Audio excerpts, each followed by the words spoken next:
Again, a group of thieves raided the grocery store of Rakesh Debnath at Udaipur Ramesh Chowmuhani market on Wednesday night. Several items, including 10,000 rupees cash and one mobile phone, was stolen from the store. The incident of theft has been increasing in the state in one place or the other. Again, a group of thieves raided the grocery store of Rakesh Debnath at Udaipur Ramesh Chowmuhani market on Wednesday night. Several items, including 10,000 rupees cash and one mobile phone, was stolen from the store. The shop owner Rakesh Debnath said that he closed the store early on Wednesday night to go for a function. He and other vendors were informed about the theft incident on Thursday morning. After that, Rakesh said that the thieves entered the store from the back side by cutting the fence.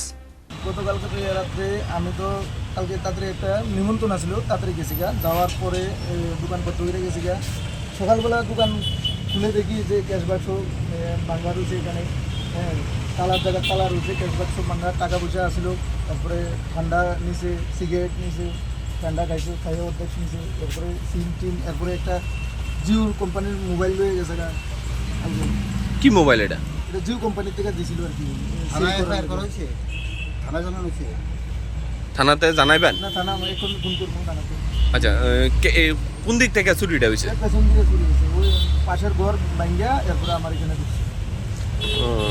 কোন সময় ঘটনাটা? এটা গতকালকে রাত্রে। কত টাকা নিছে? ওই তো ক্যাশ আসছিল 1010, বাংতি টাংতি মিলে সব কালকে রাত্রে গেছিলাম। আপনি কোন সময় আইছেন দোকানে? এই কোন 11টার সময় আইছি। এখন সেটা দেখছেন এই অবস্থা। এটা কোন জায়গা? এটা রমেশ চৌমুহনি। আপনার নাম? রাকেশ দেবনাথ। রমেশ চৌমুহনিতে কি কোনো পুলিশ পাহারাদার থাকে না? হ্যাঁ, সারারাত্র পাহারা থাকে, ওইখানে নাকা পয়েন্ট আছে, নাকা চেকিং থাকে সারারাত্র। তারা কি করে জানে না, কি চেকিং করে কি। He further said that the news was informed to Radhakishorpur police.